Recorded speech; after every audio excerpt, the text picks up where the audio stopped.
Okay, das ist krass. Ja, kann ich mir vorstellen. Oh Gott, du musst ja auch alle Anrufe dann wegdrücken oder ignorieren.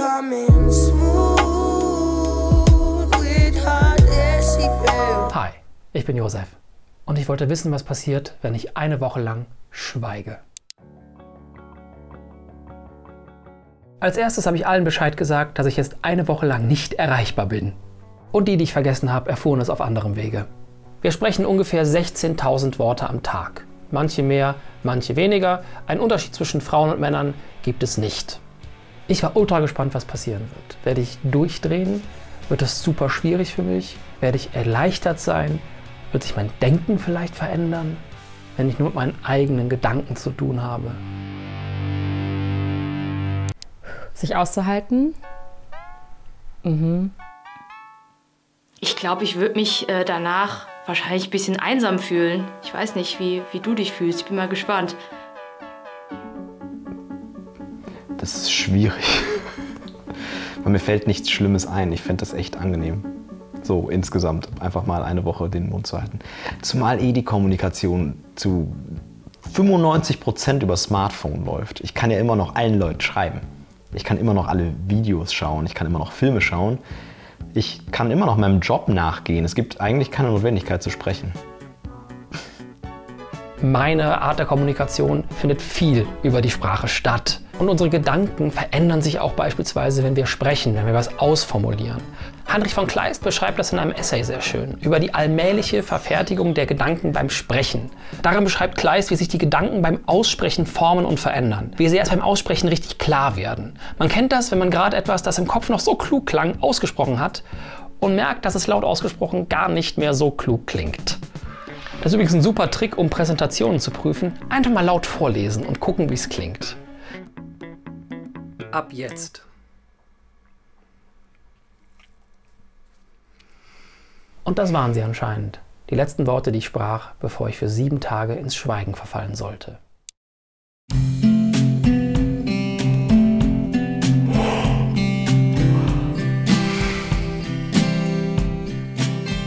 Dinge des alltäglichen Lebens ohne zu sprechen zu erledigen, ist nicht so ein Problem. Wäre auch krass, weil es gibt ja genug Menschen, die stumm sind. Für mich war es trotzdem seltsam, schweigend einzukaufen und nicht in die direkte Interaktion mit Kassierern zu gehen. Oder wenn man was gesucht hat, kann man nicht einfach fragen, wo das ist. Da muss man einfach suchen. Und ich habe einmal wirklich lange gesucht. Generell gab es aber keine größeren Probleme, dadurch, dass ich nicht gesprochen habe. Weil alles, was ich rausfinden wollte, konnte ich im Internet mit meinem Smartphone finden. Aber trotzdem habe ich mich isoliert gefühlt. Weil ich eben nicht mal kurz nachfragen konnte, weil ich eben nicht mal auf eine Frage antworten konnte, wenn ich angesprochen wurde. Ich konnte nur den Kopf schütteln und weitergehen und musste mich manchmal auch relativ antisozial verhalten.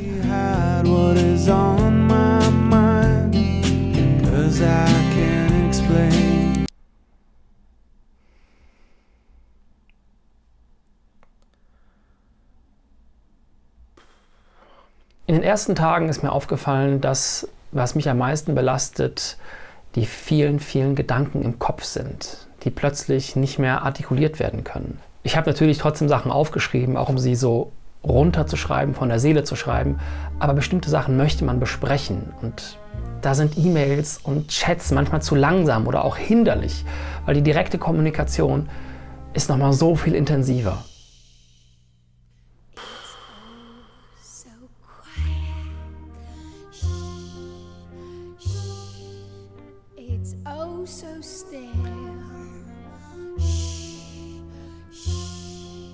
Dass die Woche für mich krass werden würde, war mir klar.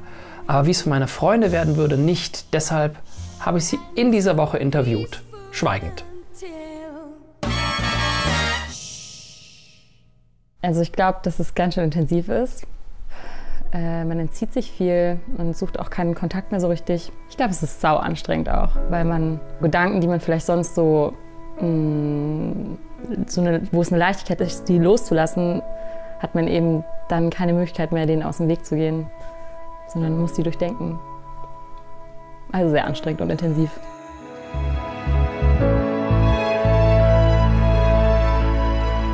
Ihr kennt das sicher, wenn ihr nachts ins Bett geht und dann kommen diese ganzen Gedanken. Ihr geht Gespräche nochmal durch, eine alte, verflossene Liebe fällt euch ein. Ihr werdet auf einmal heimgesucht von so vielen Gedanken. Das hatte ich fast konstant den ganzen Tag. Ich bin immer wieder alte Gespräche, die vor Jahren gewesen sind, durchgegangen. Irgendwelche Gedanken kamen in meinen Kopf und ich habe alles seziert. Das war wie so ein Sturm von Gedanken und Erinnerungen, der nicht aufzuhalten war.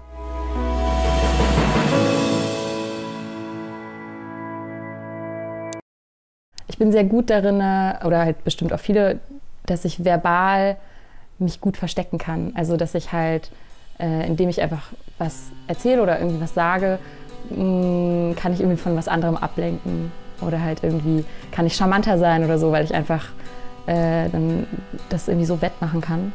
Aber ja, ich glaube, das wäre so das. Ich glaube, ich hätte ein bisschen das Gefühl vielleicht, dass ich nackter wäre. Also dass man mich vielleicht anders sehen würde. Und ich könnte das nicht aufhalten.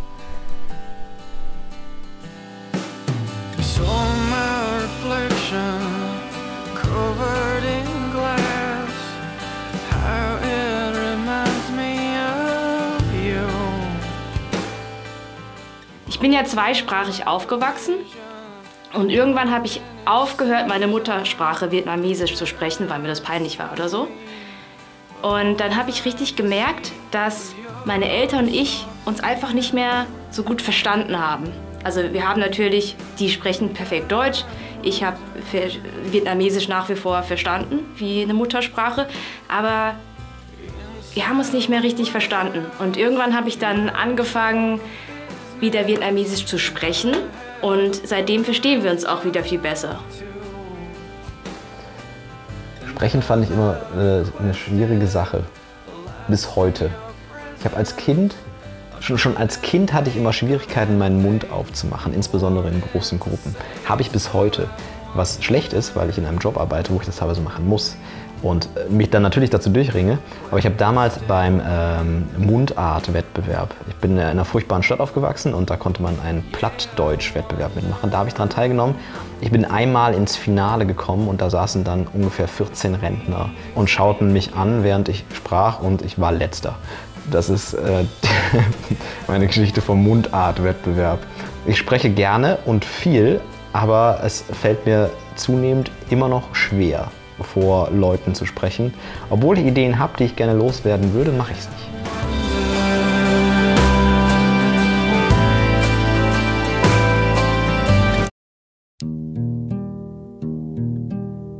Mitte der Woche wurde ich ein bisschen depressiv. Ich habe mich in diesen Tagen noch mehr isoliert als bei dem Spiegelexperiment. Auch weil ich ja wusste, dass Leute treffen nicht so super angenehm ist und irgendwie komisch. Glücklicherweise habe ich dann am 5. Tag doch einen sehr, sehr guten Freund getroffen. Und er kam vorbei und wir haben gezockt. When a rococo zephyr swept over.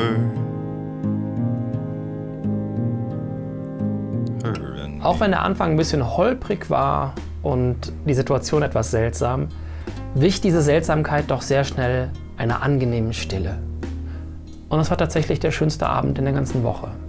Ich weiß ja nicht, wie viel du dich mit Freunden triffst oder so oder mit anderen Menschen, aber vielleicht ist es genau dieses angenehme Schweigen. Also ich glaube schon, dass wir oft was sagen aus Verlegenheit. Oder irgendwas sagen, was wir gar nicht so meinen. Und wenn man gar nicht sprechen kann, dann oder sich nur kommunizieren kann, indem man Schilder hochhält oder etwas schreibt, dann beschränkt man sich wahrscheinlich zwangsläufig auf das Allerwichtigste. Und das könnte etwas sehr Positives sein. Da ich sehr viel mit meinen eigenen Gedanken zu tun hatte und so sehr persönliche Erinnerungen auch hochkamen, habe ich gleichzeitig gemerkt, dass ich viel zu viel plapper und laber und einfach so drauf los erzähle. Vielleicht ist es manchmal ganz gut, sich kurz zurückzunehmen, genau wie im Internet mal einen Kommentar verfasst und zu überlegen, ist das wirklich etwas, was ich in die Welt hinausgeben möchte. Mit jemandem gemeinsam Zeit verbringen hat mir, auch obwohl wir nicht geredet haben, total geholfen, aus diesem Gedankenchaos auch rauszukommen. Wenn man zusammen saß und allein die Nähe von einem anderen Menschen und die vielen Dinge, die man schon nur durch Blick kommuniziert, das hat mich wirklich aus dieser Talfahrt rausgeholt. Und die beiden Tage danach waren dann auch gar nicht mehr so schwierig. Aber als es dann wirklich auf die letzten Minuten hinausging, dachte ich mir fast, ich könnte es jetzt auch noch 1, 2 Tage länger machen. Wenn ich halt nur weiß, ich habe regelmäßig soziale Interaktion und kann Menschen treffen und mit denen Zeit verbringen. Dann wäre das alles nicht so schlimm wie die Isolation, in die ich mich selber begeben habe. Als ich das erste Mal wieder gesprochen habe, war das schon komisch. Ich habe natürlich in der Woche auch mal Geräusche von mir gegeben, wenn ich mich irgendwo gestoßen habe oder so, aber es war doch was anderes, wieder zu sprechen.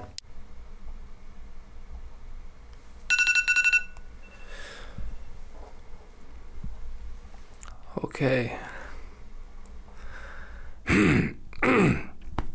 Das waren 7 Tage. Okay, ich hätte gedacht, dass es krasser ist.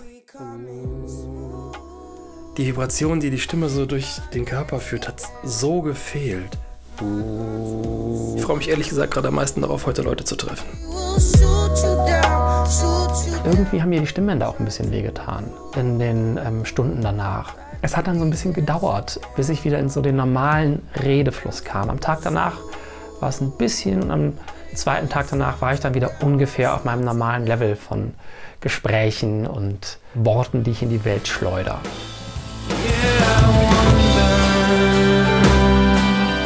Ja, manchmal rede ich, also Gedanken formuliere ich dann laut aus.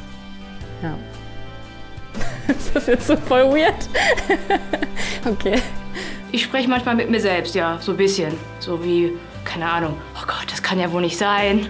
Oder irgendwie sowas, ja. Ich denke nicht, dass ich jemals einen ganzen Tag lang nicht gesprochen habe. Nee. Ich kann immer an meiner Stimme erkennen, wie wohl ich mich in irgendwelchen Themen fühle. Also, genau, also ich höre immer an meiner Stimmlage auch, wie sicher ich in irgendwelchen Bereichen bin oder so. Und ja, irgendwie ist es auch besser, um was zu behalten, habe ich das Gefühl. Also ich merke mir dann, manchmal ist es auch wie so ein Lernvorgang, dass man halt einfach, wenn du das aussprichst, das einfach auch, weil du es wieder gehört hast, nochmal irgendwie besser verinnerlichst. Jederzeit. Beginnend jetzt.